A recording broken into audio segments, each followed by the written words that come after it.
자, 10월의 마지막 주일입니다. 하나님의 은혜가 충만하게 임하시기를 기도드립니다. 오늘은 특별히 우리 개신교회가 이 땅에 태어난 해입니다. 1517년에 독일에서 종교개혁 운동이 시작되었으니까 503주년이 되는 거죠, 벌써.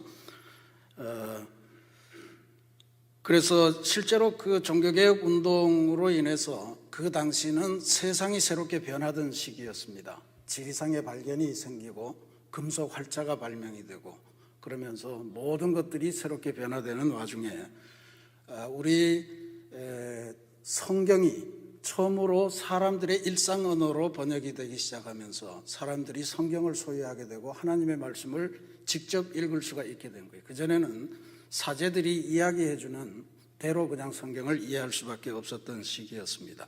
그래서 이게 개신교의 출발점은 하나님의 말씀을 손에 들면서 시작이 됐다. 그러니까 우리에게 주시는 하나님의 말씀을 여러분들이 잘 기억하시고 이 말씀 통해 구원의 길을 올곧게 가시기를 부탁을 드리겠습니다. 오늘은 특별히 우리 개신교회, 그중에서도 감리교회는 어떤 구원의 가르침을 가지고 있는가 하는 것을 집중적으로 좀 묵상하려고 합니다. 세상이 진짜로 빠르게 변하고 있는데 그래도 변하지 않는 내용들이 있는 것 같아요. 인생이란 무엇인가, 어디로 가는가 하는 것에 대한 사람들의 질문입니다. 제가 초등학교도 입학하기 전에 1960년대에 우리나라의 대중가수 중에 최희준이라는 가수가 있었습니다. 당시로는 대학교를 졸업한 사람이 가수한다는 것도 흔치 않았던 것 같습니다. 거기다가 서울대학교 물리대학 출신의 가수다 해서 아마 큰 관심을 끌었던 것 같은데 그분의 대표곡 중에 하나가 하숙생이라고 하는 노래입니다. 그 가사가 인생은 나그네 길 어디서 왔다가 어디로 가는가, 구름이 흘러가듯 떠돌다 가는 길에 정일랑 두지 말자, 미련일랑 두지 말자, 인생은 벌거숭이 빈손으로 왔다가 빈손으로 가는 것, 이렇게 노래했습니다. 근데 지금 20대 중반인 우리 하원재 전도사님이 초등학교를 입학하기 전 무렵에 2001년입니다. 21세기가 막 열리던 그 무렵에 지오 생하는 아이돌 그룹이 있었어요. 그 20대 중반도 잘 모르더라고요. 근데 그 사람들이 2001년도에 길이라고 하는 노래를 발표했습니다. 그 가사는 이랬습니다. 내가 가는 이 길이 어디로 가는지, 어디로 날 데려가는지, 그곳은 어딘지 알 수 없지만, 알 수 없지만, 알 수 없지만 이렇게 또 걸어가고 있네. 나는 왜 이 길에 서 있나? 이게 정말 나의 길인가? 한 4, 50년 정도의 세월이 흘렀지만 또 세기가 바뀌었고 인터넷 혁명이 일어났다 그러고 뉴 밀레니엄이다 그래서 온갖 희망의 꽃을 막 만개했는데도 불구하고 인생길에 대한 사람들의 관심, 사람들의 결론, 이것은 알 수 없다 하는 것으로 동의를 하다. 이것을 우리가 깨달을 필요가 있습니다. 이게 인간의 현실입니다. 이건 비단 최근 몇십 년만이 아니고 인류는 아주 오랜 옛날부터 또 오늘까지 사람의 마음을 번민하게 하는 풀리지 않는 물음에 대한 해답을 찾아서 지금도 헤매고 있는 중인 것 같습니다.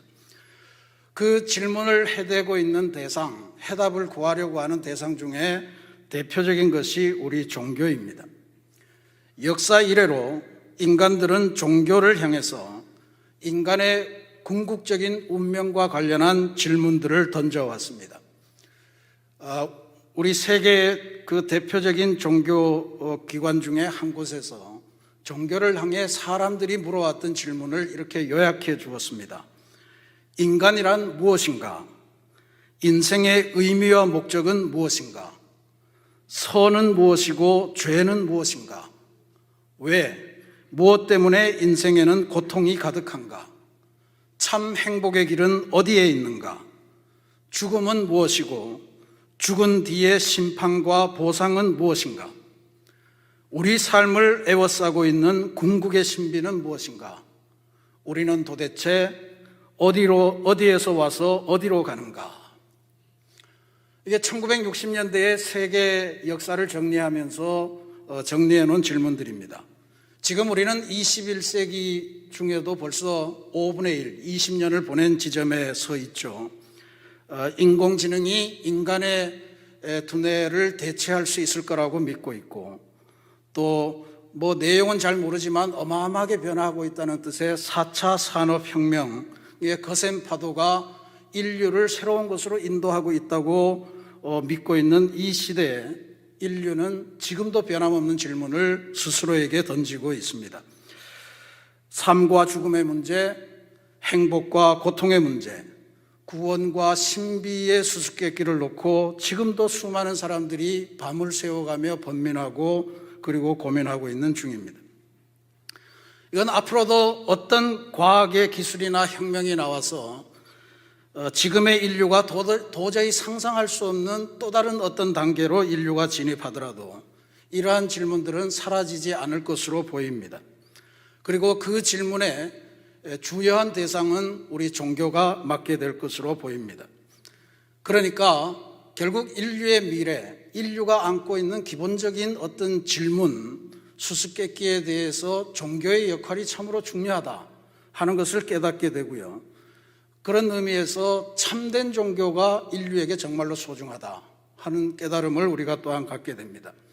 저는 개신교 목사로서 우리 개신교회가 인류의 그러한 질문에 대답하기 위해서 정말 온몸으로 기도하고 이 질문들을 진지하게 받아들이고 우리가 믿는 하나님으로부터 해답을 얻어서 세상 사람들에게 전해줄 수 있는 참된 종교의 역할을 해주기를 간절히 바라며 기도합니다.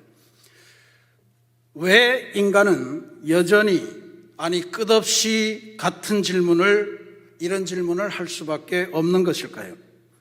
기독교는 그것을 인간의 삶에 드리워진 죄악이라고 하는 본성 때문이라 이렇게 해석을 해왔습니다. 죄라고 하는 문제는 우리 기독교인들에게는 익숙한 이야기입니다.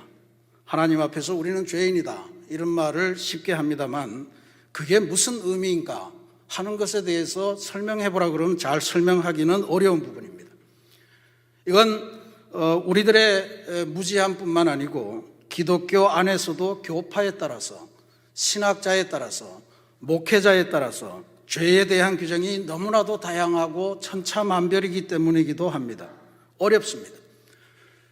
기독교인들이 아닌 비기독교인들은 죄악의 문제를 법률적인 차원에서 주로 이해를 합니다. 그러니까 무슨 죄를 범했는가, 현행법에 위배됐는가 이런 걸 따지잖아요. 그러니까 기독교가 말하는 어떤 영적인 죄 이런 것에 대해서는 또 받아들이기가 굉장히 어렵습니다. 그러니까 이게 우리 기독교인들이 전도할 때 부닥치는 큰 어려움 중에 하나입니다. 하나님은 죄인인 당신을 사랑하십니다.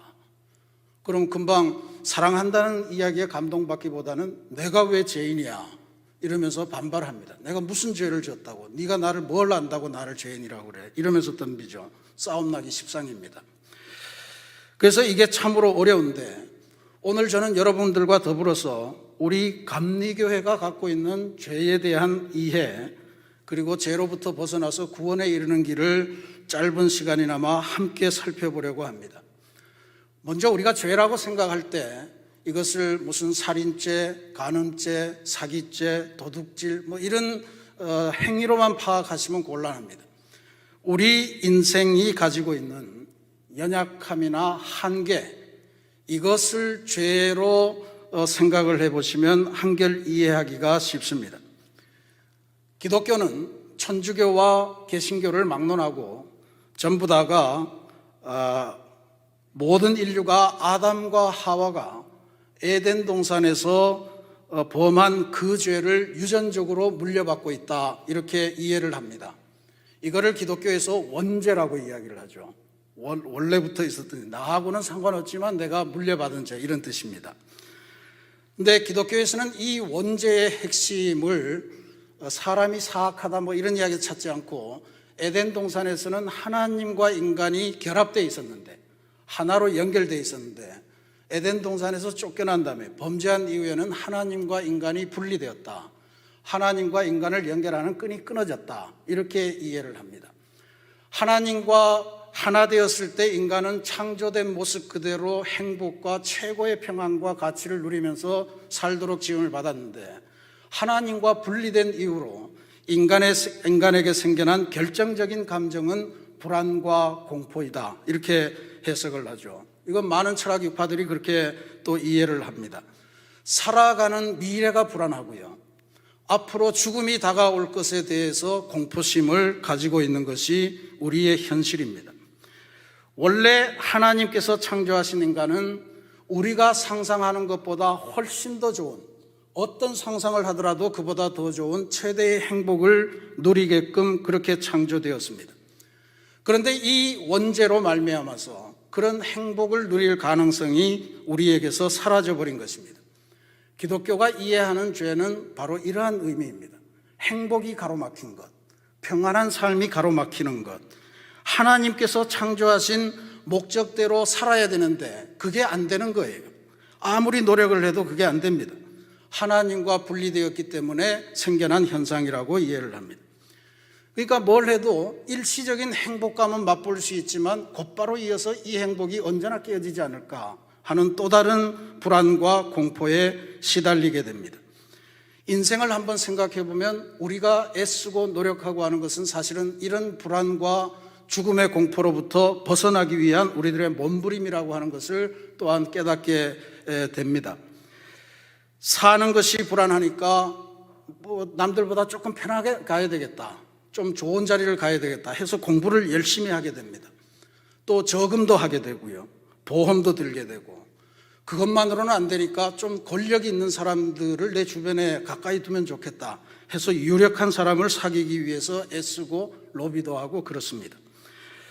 죽음에 대한 공포 때문에 열심히 병원을 찾아가서 정기검진도 하고 운동하고 웰빙, 좋다는 음식을 사 먹고 또 삶의 여러 가지 곳에서 안전수칙을 만들고 그것을 지키려고 애씁니다. 또 그것도 안 되면 종교적인 삶에 들어가서 신에게 의지하면서 살아갑니다. 이렇게 건전하게 문제를 이기려고 하면 그것도 괜찮은데, 많은 경우에 이 불안과 공포를 이기기 위해서, 이길 수 없다는 것을 알기 때문에 불안과 공포를 잊기 위해서 애쓰는 것이 또한 인간입니다. 죄를 잊기 위해서, 불안과 공포를 잊기 위해서 사람들이 사용하는 수단은 대부분 나쁜 것으로 귀결되기 마련입니다. 재산을 많이 쌓아보면 불안이 잊어질까? 그래서 탐욕을 부려봅니다. 때로는 사기도 쳐보죠. 재산을 부도덕하게 끌어모으기도 하고 주변의 권력으로 사람들을 모아서 두목 행세도 해봅니다. 어떻게든 불안을 잊어보려고 마약에도 의존해보고 또 게임에도 중독돼보고 잊을 수 있는 거리를 찾아 나서지만 도저히 죄를 이길 수가 없고 오히려 잊기 위해서 하는 짓이 죄를 더해가는 그런 안타까운 상황에 처하게 되는 것이 우리 인간의 문제입니다. 1960년대에 미국에서 흑인 해방운동을 지휘하시던 마틴 루터 킹 목사님의 한밤의 노크 소리라고 하는 설교집이 있습니다. 그 설교집에 킹 목사님이 아주 재미난 이야기를 하나 하십니다. 현대 기독교인들이 10계명을 지키지 않는다는 거예요. 10계명을 지키기를 너무 힘들어하고 해봐도 안 되니까 현대인들이 고안해낸 방법이 10계명은 그냥 두고 11번째 계명을 만들어서 그 계명을 열심히 지키는 것으로 그렇게 생각을 하고 있다는 거예요. 11번째 계명이 도대체 무엇이냐 했더니 킹 목사님이 하시는 말씀이 절대로 들키지 말지니라. 모든 죄를 범해도 안 들키는 게 상책이다. 이것을 계명으로 만들어서 그렇게 열심히 지키고 있다는 이야기예요. 요즘도 라임, 옵티머스, 이렇게 해서 사기 사건으로 온 나라가 시끄럽습니다. 모르긴 해도 들키지 않으려고 애쓰고 밤잠 못 자고 수고하는 그런 사람들이 많이 있을 겁니다. 빨리 자수해서 광명을 찾는 게 나을 텐데 절대로 그렇게 하지 않을 거예요. 들킬 때까지 숨으려고 할 겁니다. 11계명을 지켜야 되기 때문에 그렇습니다. 이게 인간입니다. 그러면 결국 우리 인간은 이렇게 죄악의 굴레를 헤매다가 그렇게 죽음을 맞이할 수밖에 없는 존재일까요? 하나님이 바라시는 인생이 그런 것일까요? 그렇지 않습니다. 감리교회 운동을 시작하신 웨슬리 목사님은 인간의 죄악된 운명과 관련해서 중요한 가르침을 줍니다. 사랑의 하나님은 절대로 우리 인간이 이런 슬픈 운명으로 죽음에 이르기를 원하시는 분이 아니라고 이해를 합니다. 그래서 모든 사람에게 은총을 베푸셔서 이 원죄의 그늘을 없애버릴 수 있는 가능성을 베푸셨다고 하는 이야기예요. 이게 우리가 지지난주 계속 보는 선행은총의 은총입니다. 선제은총. 우리의 행위와 상관없이 하나님께서 그냥 알아서 베풀어 주시는 은총. 그래서 선행은총으로 말미암아 우리는 하나님을 알든 알지 못하든 원죄의 그늘로부터 벗어날 수 있는 길을 어렴풋이나마 깨닫게 된 거예요. 그리고 예수 그리스도를 믿을 때 원죄로부터 벗어날 수 있는 확실한 능력을 얻게 되는 것이다. 이렇게 웨슬리는 고백했습니다. 예수님을 믿고 의지하면 우리는 원죄의 그늘에서 벗어나고 원죄의 영향력을 지워버리고 하나님께서 원래 창조하신 행복과 평안을 또 기쁨을 누리는 인생으로 나아갈 수 있다는 것이 우리 감리교회가 믿는 구원의 진리입니다. 웨슬리는 이 진리를 오늘 우리가 봉독한 사도 바울의 고백에서 이 귀중한 진리를 발견했습니다. 그러므로 이제 그리스도 예수 안에 있는 자에게는 결코 정죄함이 없나니 이는 그리스도 예수 안에 있는 생명의 성령의 법이 죄와 사망의 법에서 너를 해방하였습니다. 정죄라고 하는 어려운 단어가 나왔습니다. 죄를 정한다 이런 뜻인데 사실은 벌을 정한다 이런 뜻입니다. 원죄로 말미암아 원죄에 해당되는 죄의 무게를 따져서 우리에게 벌이 지어지는데 바울은 그게 사망이라고 봤습니다. 죄의 삭은 사망이라. 그러니까 우리는 원죄로 인해서 죽음에 달하는 우리에게 부과된 판결은 죽음이었다라고 하는 사실입니다.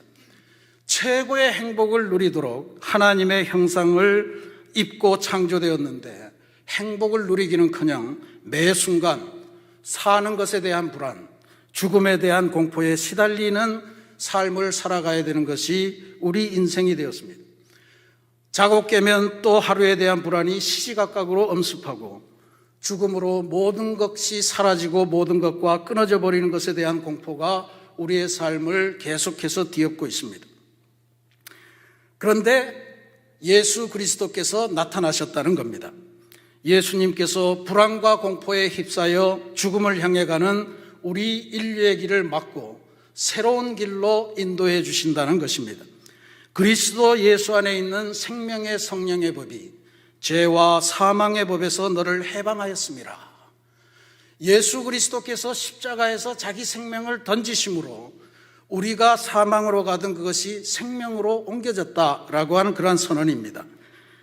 그리스도 예수를 통해서 우리에게 지금까지 내려졌던 죽음이라고 하는 판결, 그게 취소되었고 우리의 삶이 생명으로 사면되었다라고 하는 뜻입니다. 우리 즐겨 부르는 찬송가 복음성가에 이제는 정죄 없네 예수 안에서 이렇게 부르잖아요. 바로 그 이야기입니다. 이 예수 그리스도의 은혜로 말미암아 십자가 은혜로 말미암아 인생은 다시 죽음의 길을 벗어나서 새롭게 구원의 길, 행복의 길, 하나님께서 주신 의와 평안과 기쁨의 길을 걸어갈 수 있게 되었다는 것입니다. 이 구원을 선포하는 것이 개신교이고 또 우리 특별히 감리교회입니다. 지난번에도 고백드렸습니다만 저는 감리교회 목사로서 제 인생에서 감리교를 만났고 또 웨슬리의 이 구원의 진리를 배운 것을 너무나도 다행스럽게 생각하고 감사하게 생각합니다. 구원의 진리, 구원에 이르는 길, 구원의 가능성을 이토록 선명하게 알려준 분이 안 계셨기 때문에 그렇습니다. 이제 우리들은 주님께서 십자가의 죽으심으로 우리를 위해서 열어주신 그 길을 따라 하나님께서 마련해 주신 행복한 인생의 길로 나아가기만 하면 됩니다. 그 길에 들어서기만 하면 하나님이 인도자가 되시고 하나님이 필요한 힘도 공급해 주시고 그렇게 되면 우리들은 이 세상에서 가장 아름다운 인생으로, 가장 행복한 인생으로, 가장 충만한 인생으로 변화되는 은혜를 누리게 될 것입니다.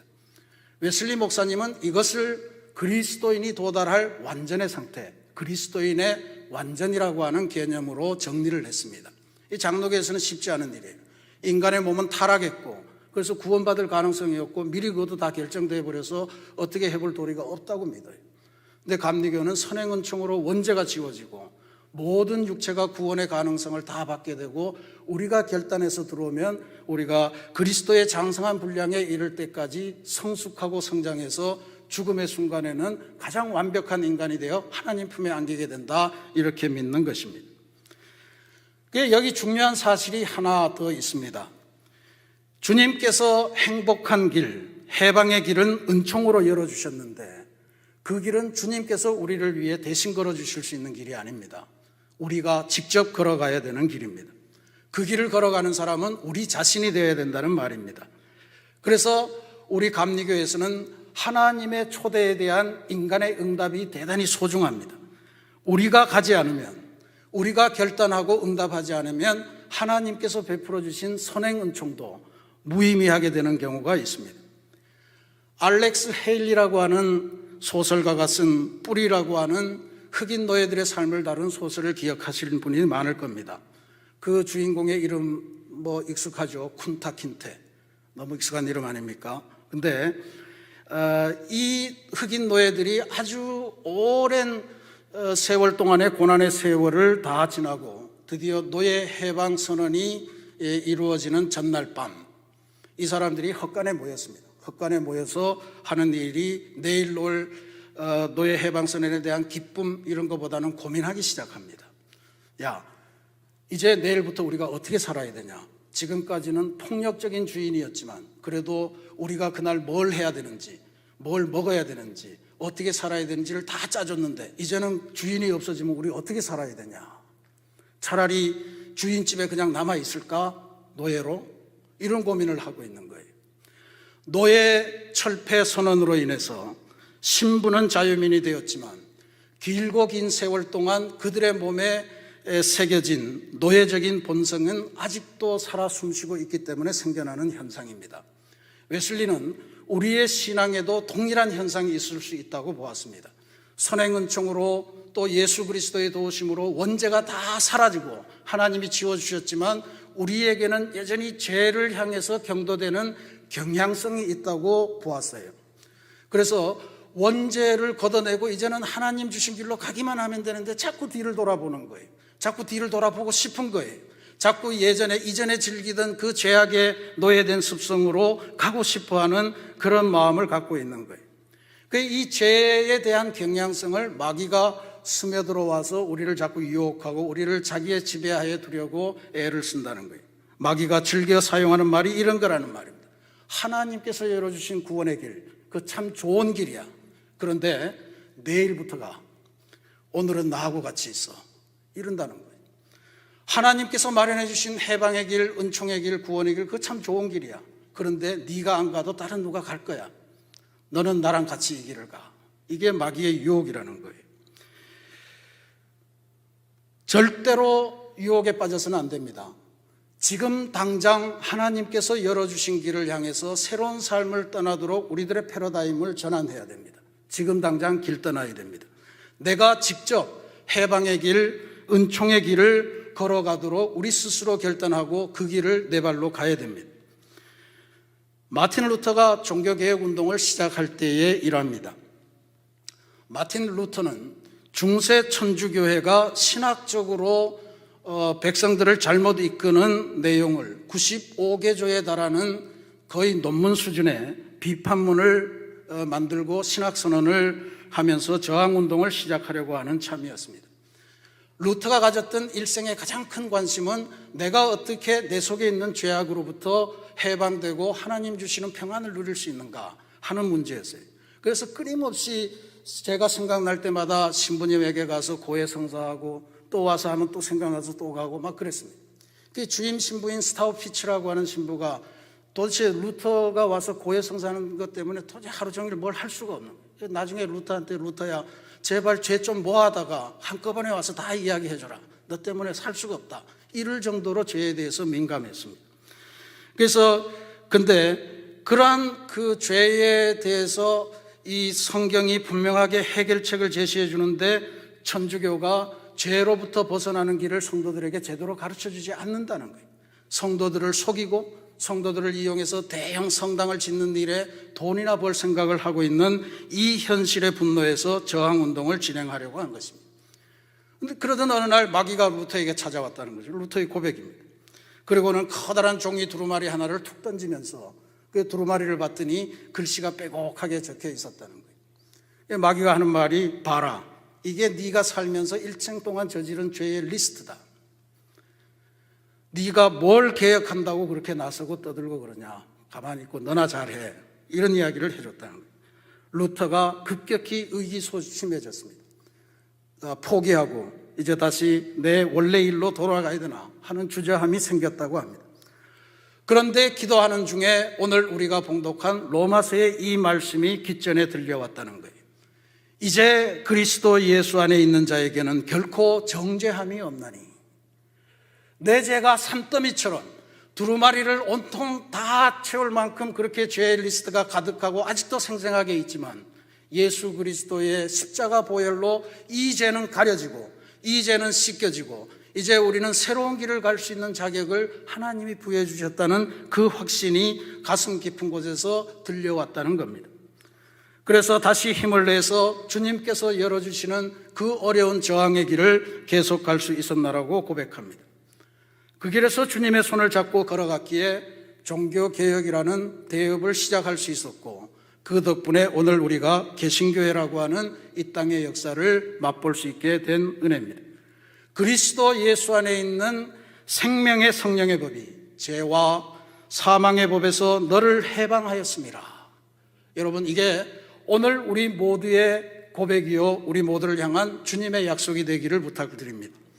사랑하는 우리 새신교회 성도 여러분, 이것이 우리 감리교회가 믿고 있는 구원의 진리입니다. 하나님께서는 우리가 원죄의 그늘에서 벗어나서 이 세상에서 하나님께서 예비하신 최고의 행복한 삶을 누리기를 원하시는 분이십니다. 그래서 원죄의 그늘을 제거할 방법을 알려주시고 또 행복의 길을 우리 앞에 친히 열어주신 것입니다. 이런 엄청난 구원의 진리를 우리들에게 주셨는데, 오늘날 감리교회는 이 구원의 진리를 세상 사람들에게 전하기보다는 오히려 이 구원의 진리를 가로막고 흐리게 만들고, 그래서 세상으로부터 지탄받는 그러한 교회로 전락하고 있지 않은지 다시 한번 생각을 해봐야 됩니다. 엉뚱한 소리나 하고요. 그리고 세상의 기대와는 전혀 반대되게 가고 있는 것이 오늘 우리의 현실입니다.